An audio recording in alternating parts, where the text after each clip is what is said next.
One of the myths about spirituality is that when you get into spiritual stuff that you're going to be this all loving, all forgiving, kind and perfect person with no problems, and you're going to be happy all the time, and you're never going to experience anger, and you're always going to be like perfect.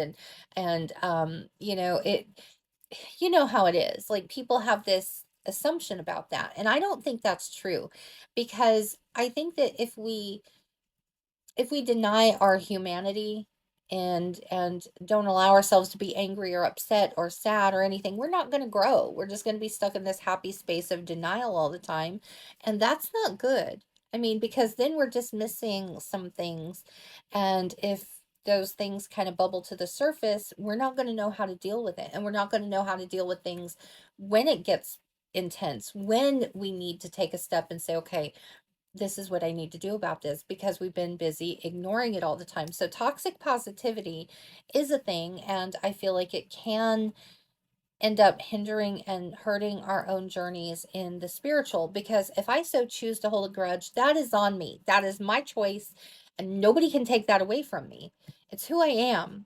And I do hold grudges sometimes, but if I forgive, the thing that I understand within myself about forgiveness is it's never to clear somebody else's conscience. I don't have to even contact them to forgive. But I can just move forward within my own self, and that's that.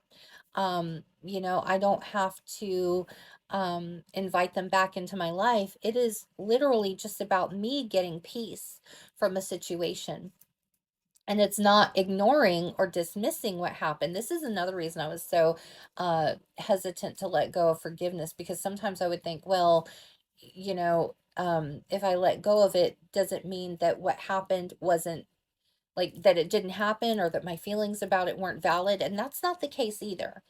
My feelings are totally valid, and I have learned in some instances to forgive and move on. Now, anything that may happen in the future, I may harbor those feelings again. I don't know. I'm sure it'll happen, but it takes a lot to go through a journey. It's not like we wake up and say, I'm going to decide to forgive this person and it's done. I'm going to decide to move on from a relationship and it's over. It's not that easy. We have to go through the journey first.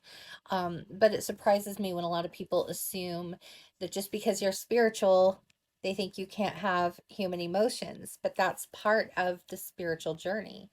And I think that just remembering that helps us to be a little bit more patient with whatever we're going through.